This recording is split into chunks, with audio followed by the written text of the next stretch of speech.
Hello, hello, hello, and welcome to Journey to SCA 2024. This is Shellyan Edwards Barron, your creative writing specialist, here to chat with you about report writing and narrative writing, as well as how to navigate this whole teaching writing process.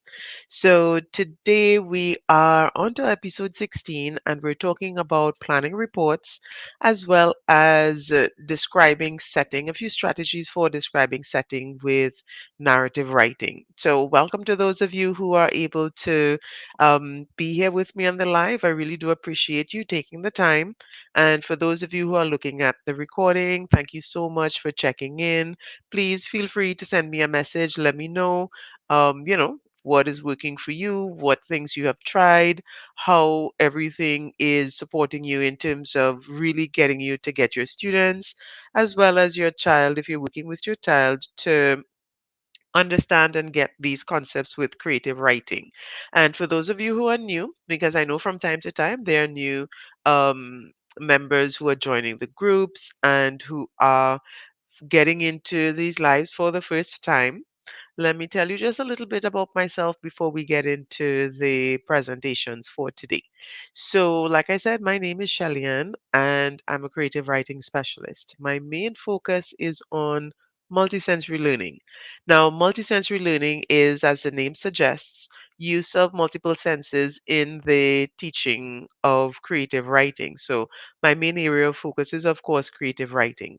So, what that means is that when I do my lessons, I incorporate activities that touch on what we see, smell, hear, taste, touch, as many as possible to engage students as they learn.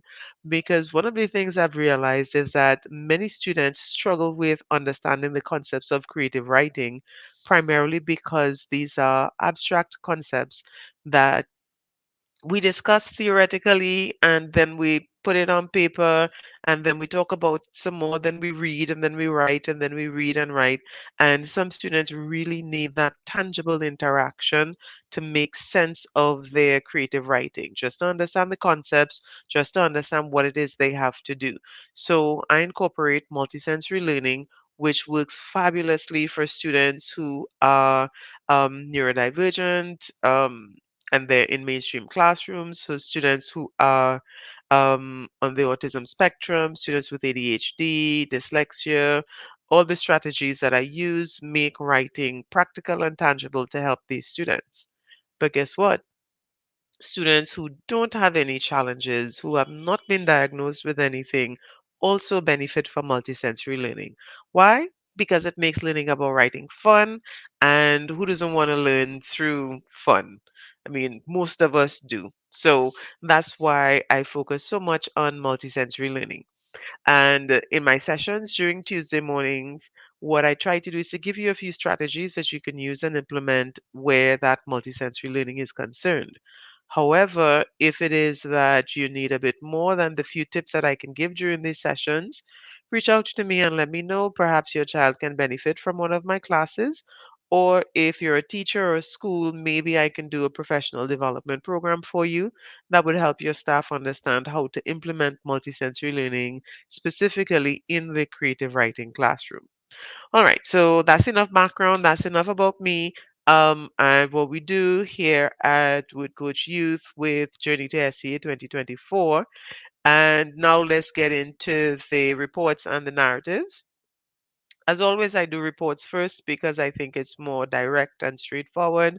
And then I tackle the narratives because sometimes, that those discussions either take a bit longer or, I give like very specific guidance there because narratives tend to be a bit more on the creative side because we're dealing with imagination and all those things.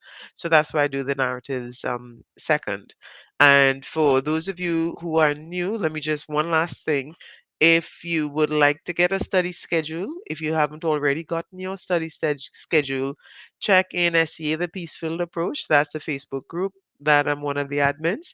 There's a study schedule there. If not, on my website, you can find a study schedule for the programs that I do so you would know, okay, what to do next and how to follow along.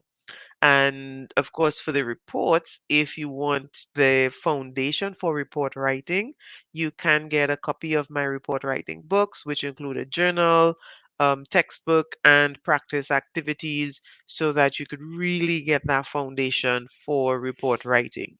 The narrative writing, when we get to that, I'll talk more about what I have available there and what is also in the works. So, okay, so let's get into, all right, our topic today is planning reports. And I'd probably spend a little shorter time this week than usual. Last week, I also did, I tend to try to go for an hour, but I've been dealing with the flu and my voice is difficult to speak and so on. But I didn't want to miss today because today's session is going to be the last one for this period. And then I'm going to take another break and we're going into, I'll be resuming in September. So this is the last that you'll be seeing me live for the next few weeks. Next week is the 1st of August, which is a holiday. And then we have, well, all of August would be off. I'll be resuming on the 5th of September. So pretty much 5 weeks would be away. Now, during that time, of course, all the videos are archived. You can review and work on some stuff. If you're an SCA Peaceful Approach, lots of information will still be there for you to work on during the vacation. But there is always a balance in life. There's a time for work and a time for play. And I think that August is a time for, relaxing and having the experiences. Because remember, one of the things that teachers always complain about, students don't have experiences to write about. They don't have the vocabulary. They don't even know. They've never done something. They've never observed it. So they're lacking in experience to speak about. And once someone has an experience, it's easier to write about it because then they would have some details from, what's actually going on. So I want you to think about seriously taking the time during the vacation period to have your child or your students recommend to your parents to have students really engage with things, have them do things that they can write reports about, have them engage in observations and go places that they can describe and explain in their narrative writing. So definitely take some time during the August vacation period to have students engage with experiences that would help them really be more, um, what's the word I should use? To have more to work with when they begin writing. Yeah, I'll just say it that way. So, all right, so getting to the planning now, and let me just say this up front. Students need to practice planning. Is not writing is not the kind of activity where you just want to go and start writing. It happens, some people do that, but then when you do that, you end up having to come back to and make way more changes. Now, with this particular type of activity, writing activity that students have to do, they are going to keep practicing. So over time, their planning is going to change. But if the student is new to report writing, then they need to start their planning in a particular way to make sure they understand the format and the structure of the report. So I know couple things with planning. A, students don't like to plan because they think it wastes their time. And unfortunately, some teachers tell students don't plan because you don't get marks with planning. You're not graded on the plan, so why waste your time planning? But here's the other thing that I know about planning. Students need the organization in terms of their thinking and their thought process. They're going to be practicing, and certainly, if they're brand new to report writing, they're not going to understand exactly what to put where just like that. Even after we've practiced the 5 point, I'm saying 5 point, the 5 paragraph report structure, even after practicing that, students are going to need a lot more information and guidance with their planning and with organizing their ideas. So here's where you want to start. You absolutely want to start with that five paragraph structure. And you would notice that many times when students are told to plan, they're told to plan using, the questions: who, what, where, when, the four W's. But guess what?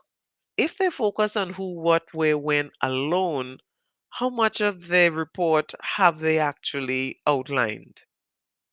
That's the information for the paragraph one in the five paragraph structure.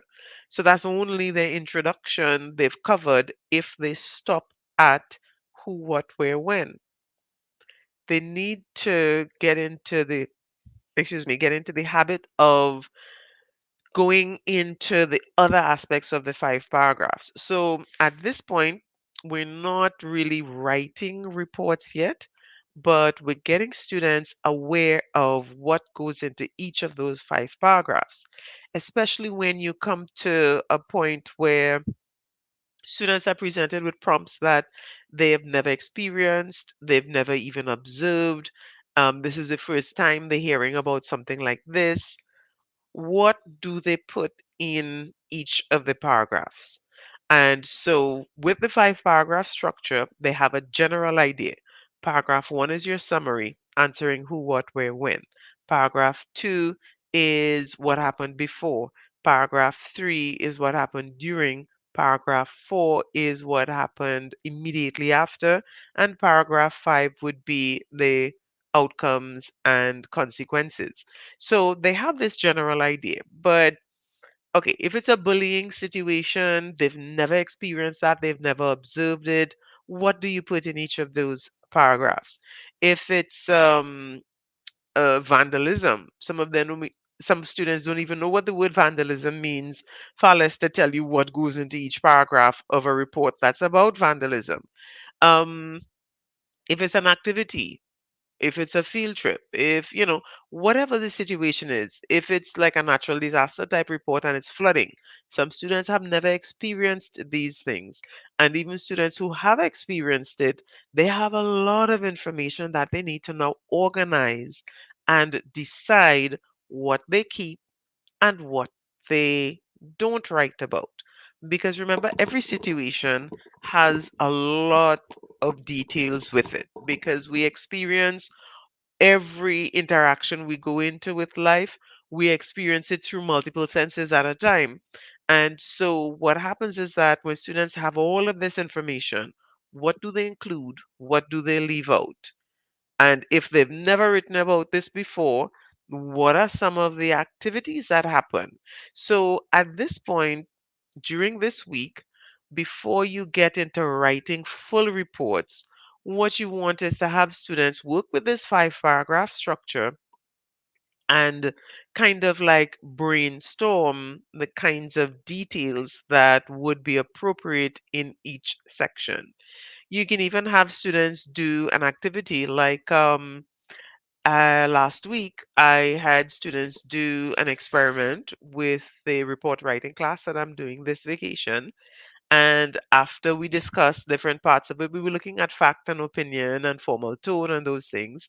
And now their assignment is to, put the information together in the five paragraph structure and decide what details would go in which section. And then the next step would be completing the report. So you always want to start with having students group their ideas.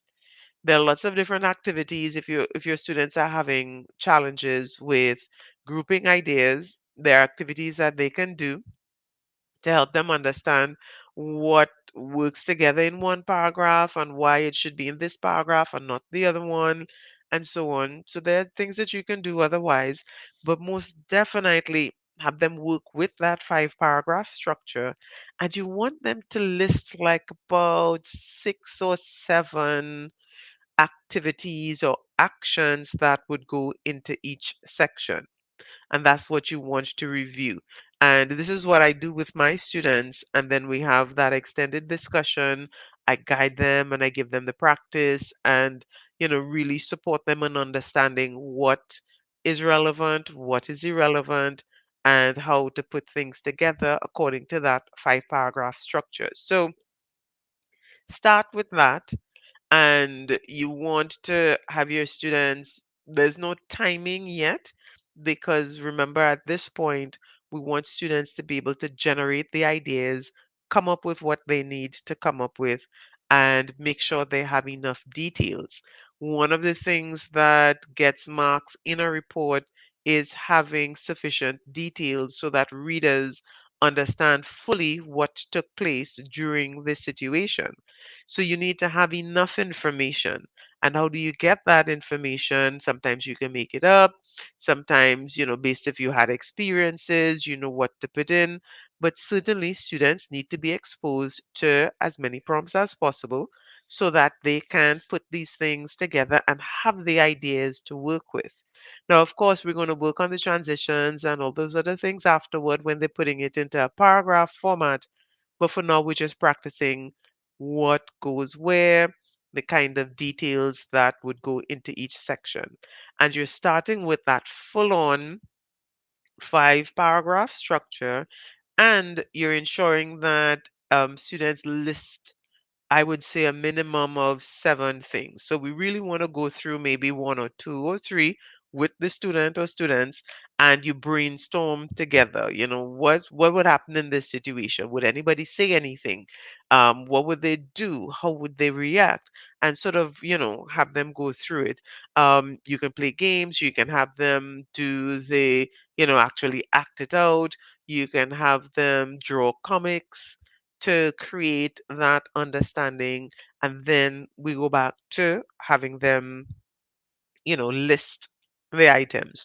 Because remember, we're moving from the tangible, which is the actually doing things so that they could see it, hear it, experience it, toward the what we would call possibly academic, theoretical, um, the abstract, where they would write it down. So we're moving from that to the writing, so the experiences to the writing.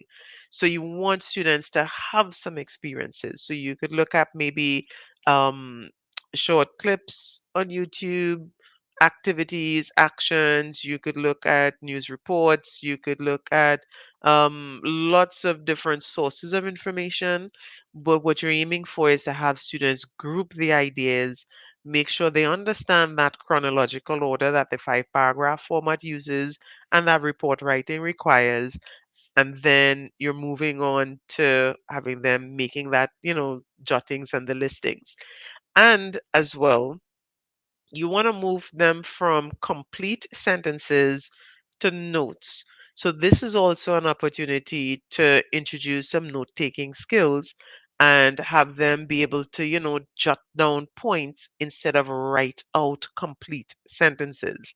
This is going to help them immensely when they transition to the eventual annotating of the prompt. So working with this whole 5 paragraph structure, writing what goes into every paragraph, this is only a beginning. It's not meant to really be what they do on the exam day, because yes, it will take more time than is required for that planning section, and they would have less time to write. So what you're aiming for is to have them work through that process now, so that eventually, and start shortening their notes, so that eventually when they get to their drills and practice in December and January, what they will be able to do is to do quick notes on the prompt itself. But don't start there, because students would not have a full understanding of how to flesh that out, because they would only have those points.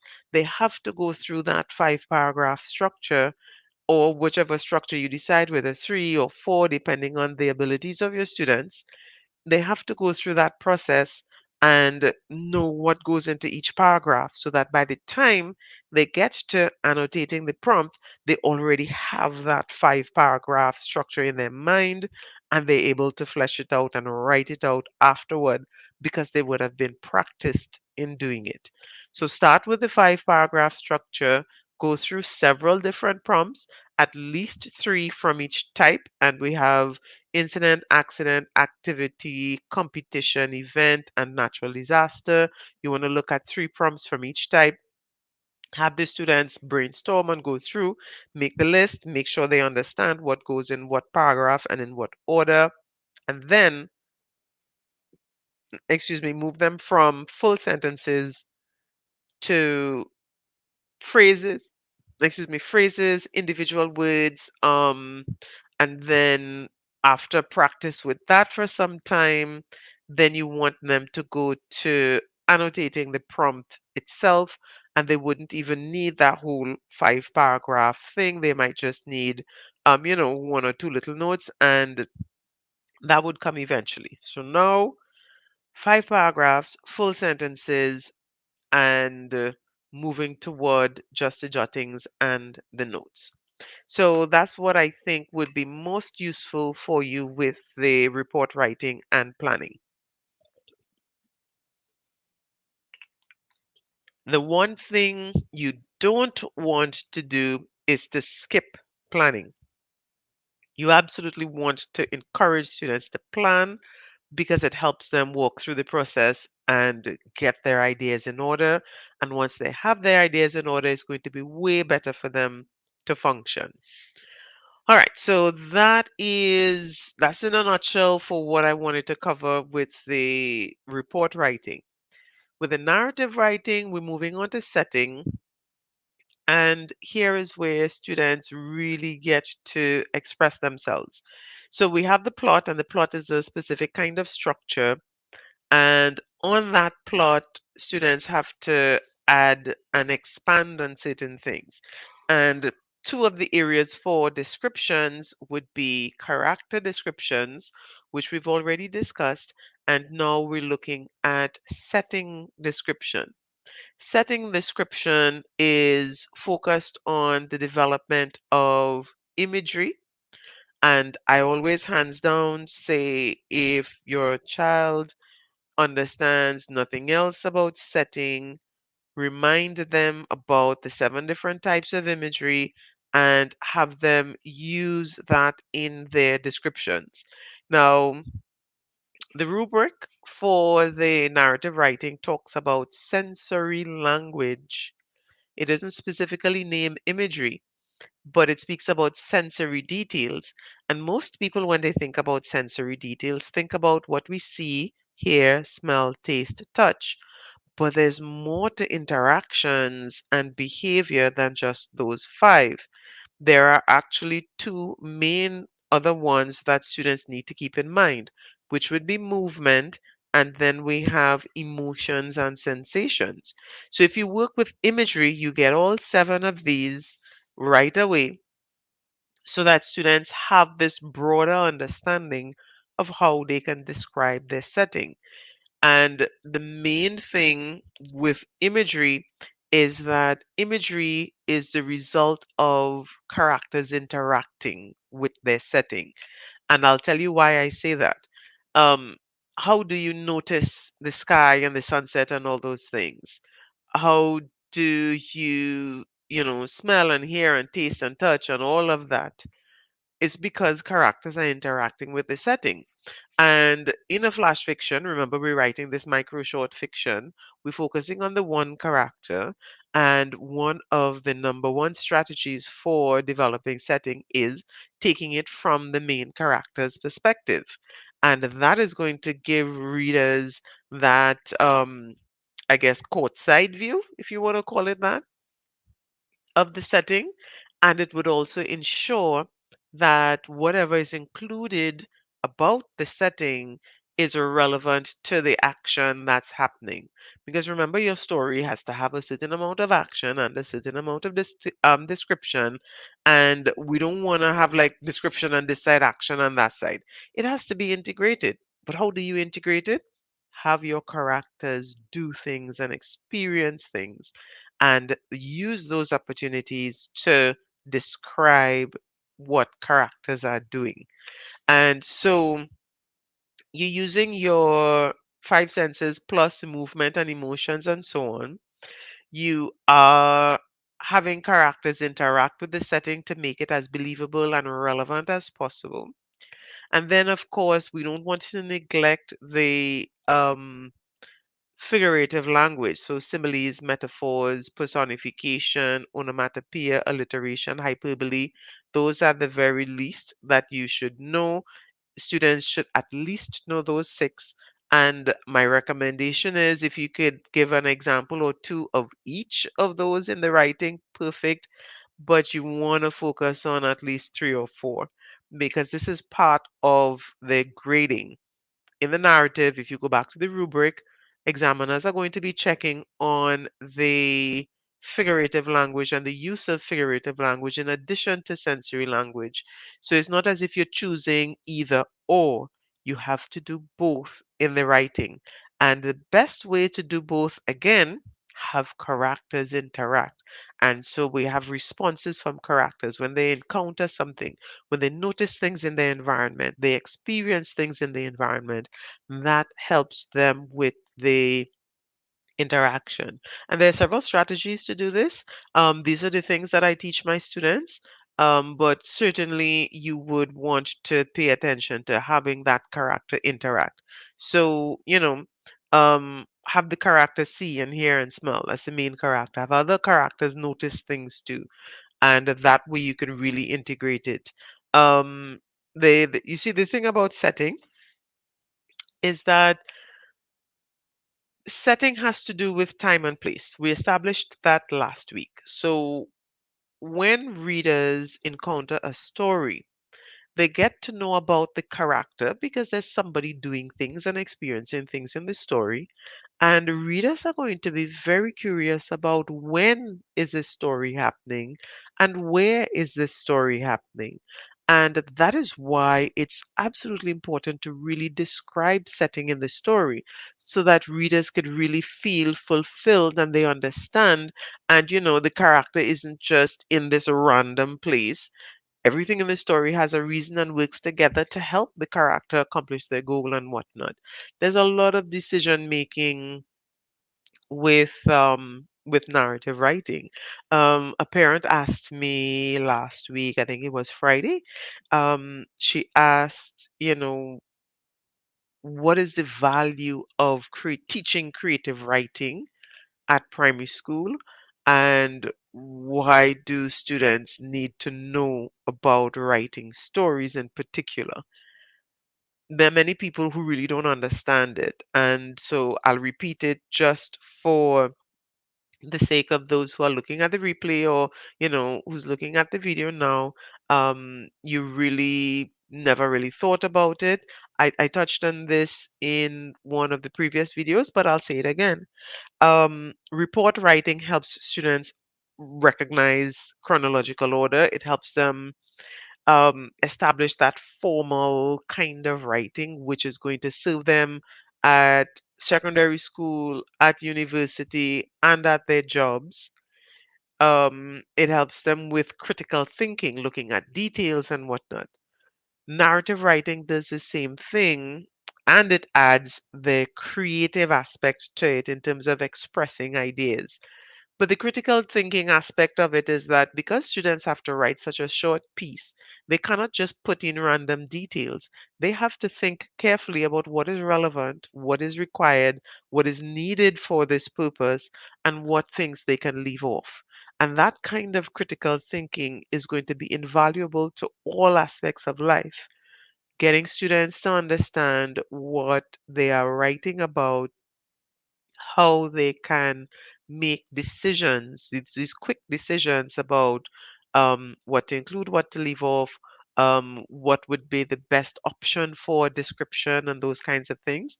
I know lots of parents talk about, in education, we hear educators talk about, we need to develop our critical and creative thinking.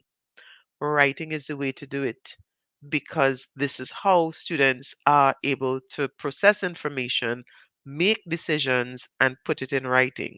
So, if you were ever wondering what you can do with your child to help them develop critical and creative thinking, get them observing stuff, get them writing it down, and get them really expressing their ideas about these things.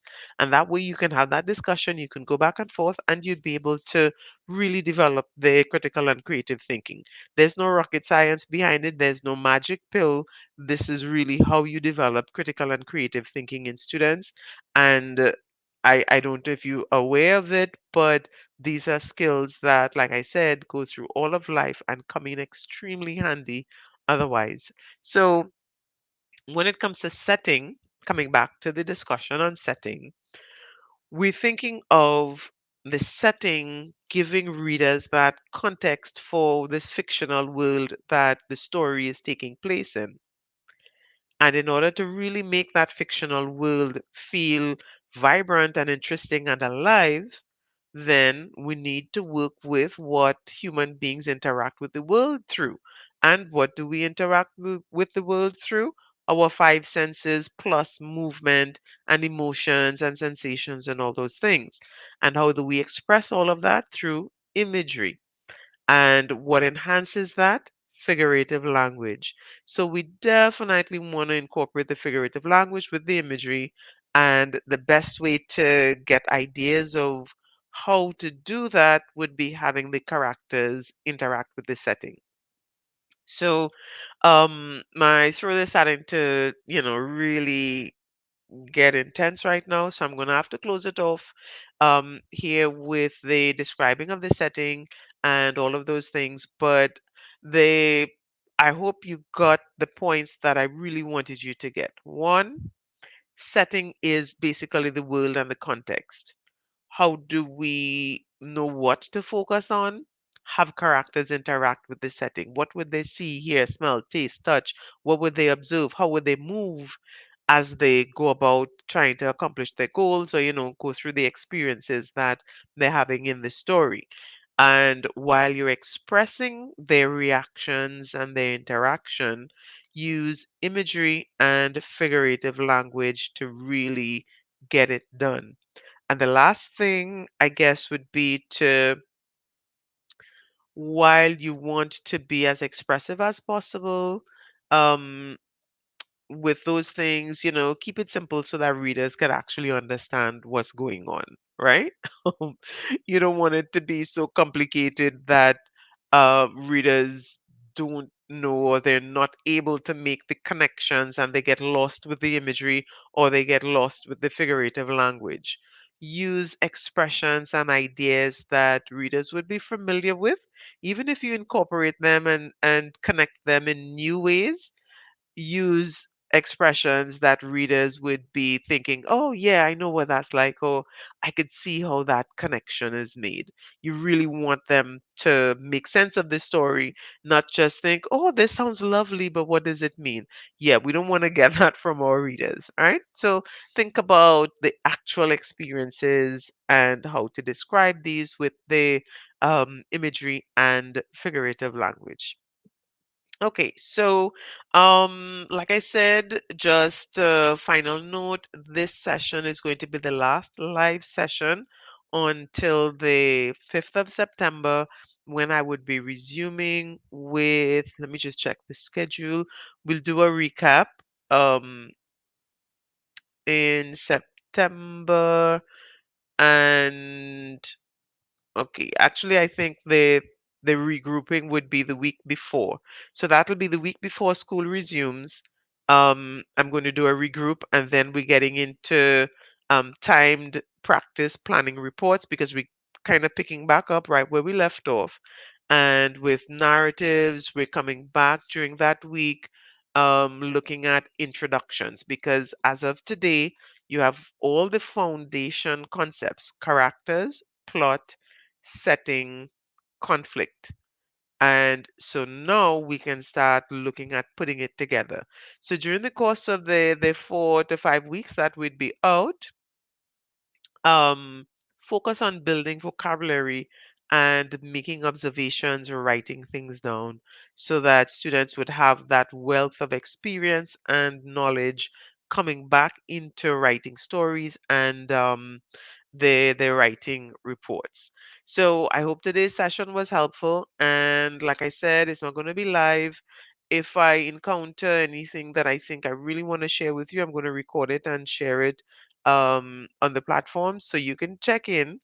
Certainly, if you have any questions, you can ask questions anytime, whether I'm online or not. I do check and review. So let me know how that goes. So thank you so much for those of you who are able to stay with me till the end. I do appreciate you checking in, and it helps that I know that these things are useful for you. Be sure to, if you're looking at it on YouTube, be sure to subscribe and share, because this is a lot of information. It will help a lot of people in terms of developing and working toward SEA 2024. So thank you once again, and I shall see you the week before school resumes, and be sure to check in, okay?